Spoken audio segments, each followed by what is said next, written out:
The temperature plunged to 40 below zero. The woman's legs buckled beneath her as she collapsed into the snow just 100 meters from safety. Her Sherpa guide reached down, trying desperately to pull her back to her feet, but her body had reached its absolute limit. She sat against her backpack, gasping for air in the thin atmosphere.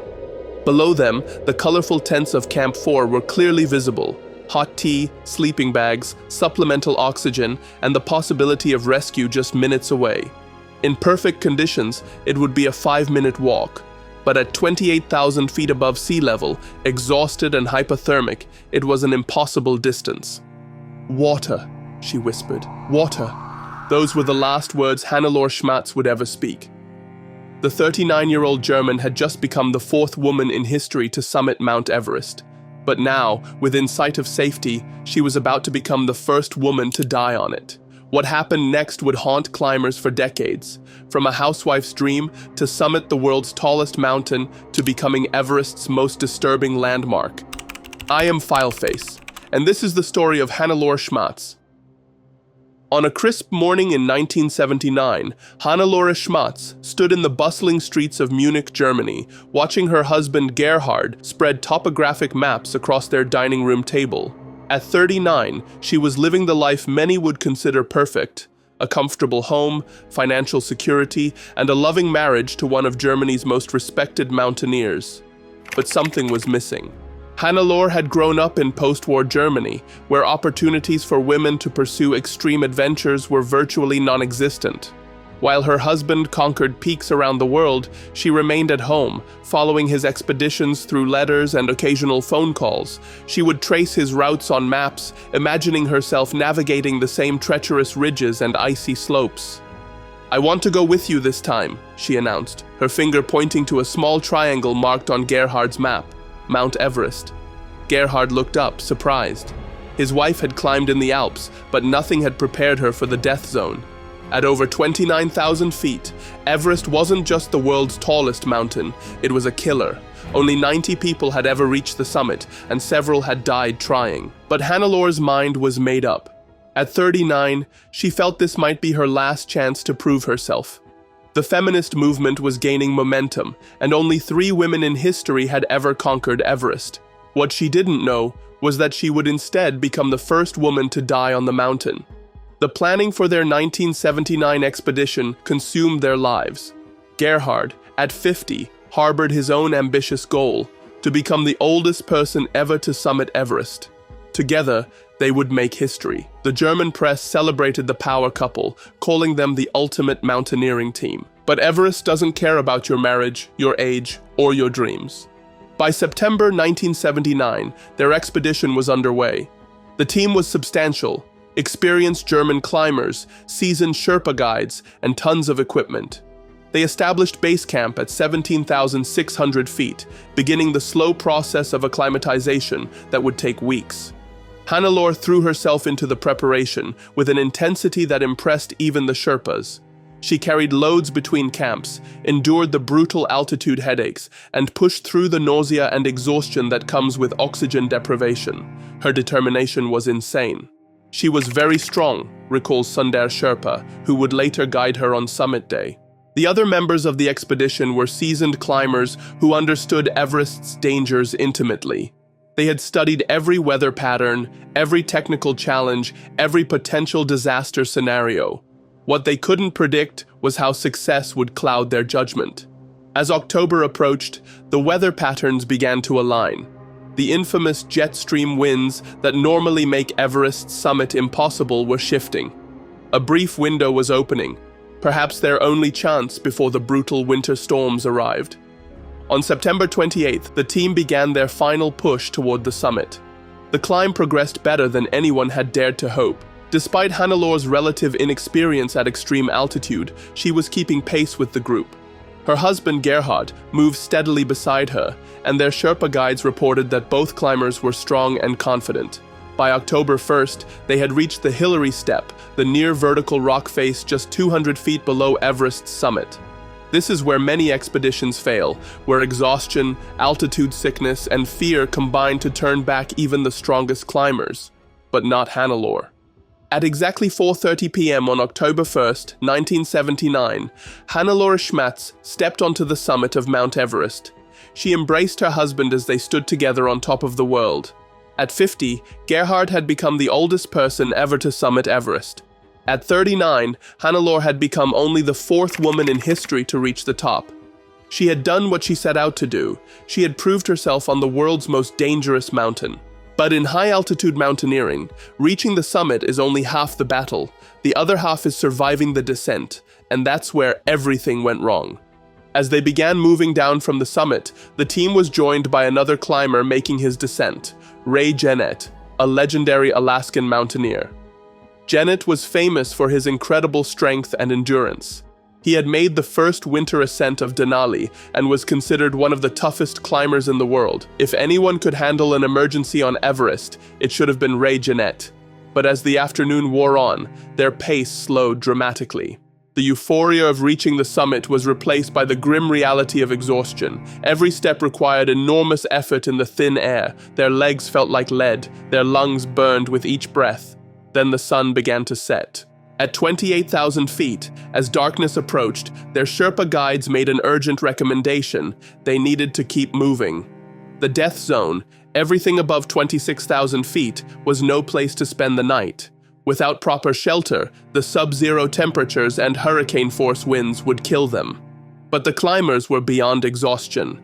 Hannelore could barely lift her feet. Gerhard was struggling with every step. And even the legendary Ray Jeannette was showing signs of severe fatigue. Then, against all mountaineering wisdom, they made the decision to bivouac, to spend the night in the open at 28,000 feet. It was a choice that would later prove fatal. A bivouac in the death zone isn't camping, it's a slow-motion execution. As the team huddled together in the gathering darkness, their bodies began the process of shutting down. Without tents, sleeping bags, or proper insulation, they had no protection against the mountain's fury. Ice began forming on their clothes, their gear, their faces.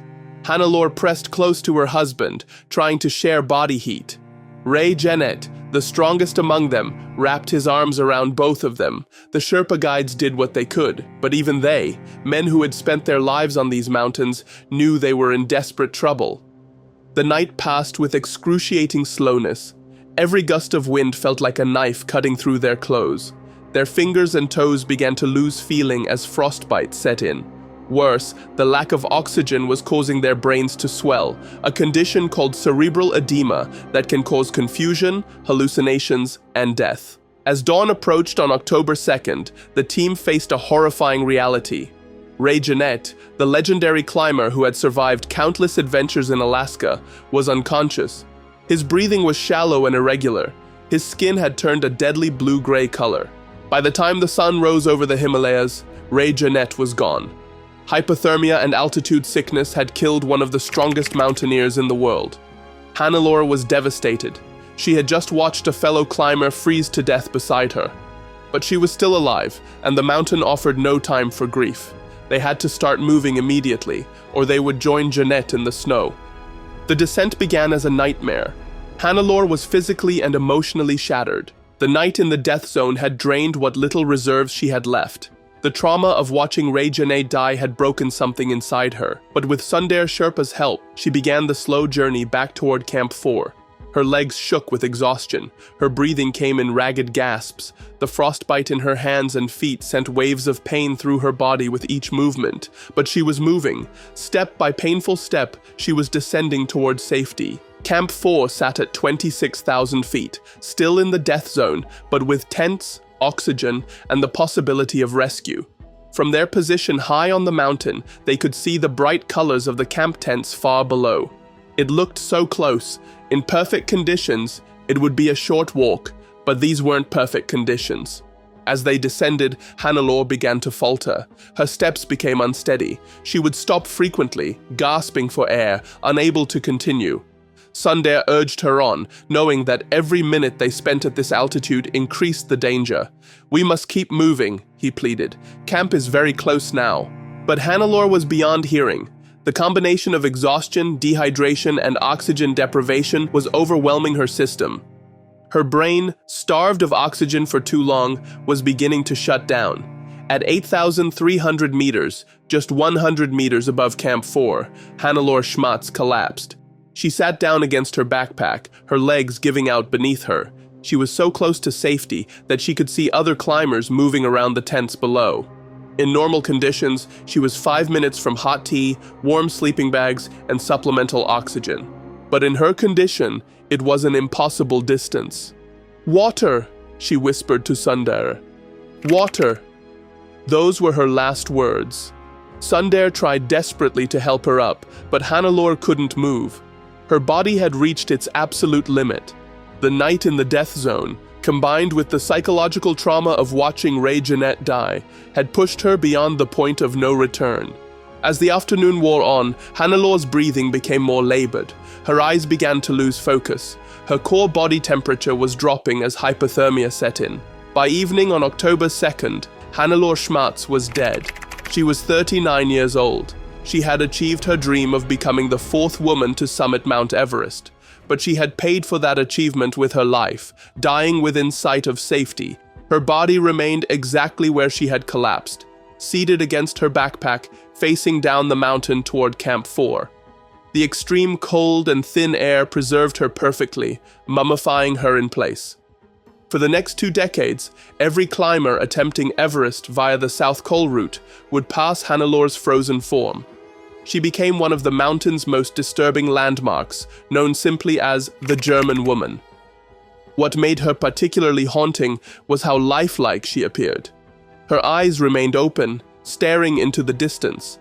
Her hair, whipped by the constant wind, moved as if she were still alive. Many climbers reported the unsettling experience of thinking she was simply resting, only to realize they were looking at a corpse. Some climbers would stop and speak to her, a practice that became grimly common on Everest. Others would hurry past, unnerved by her lifelike appearance. A few left small offerings, energy bars, prayer flags, flowers, treating her more like a shrine than a casualty. Her presence served as a stark reminder of Everest's unforgiving nature.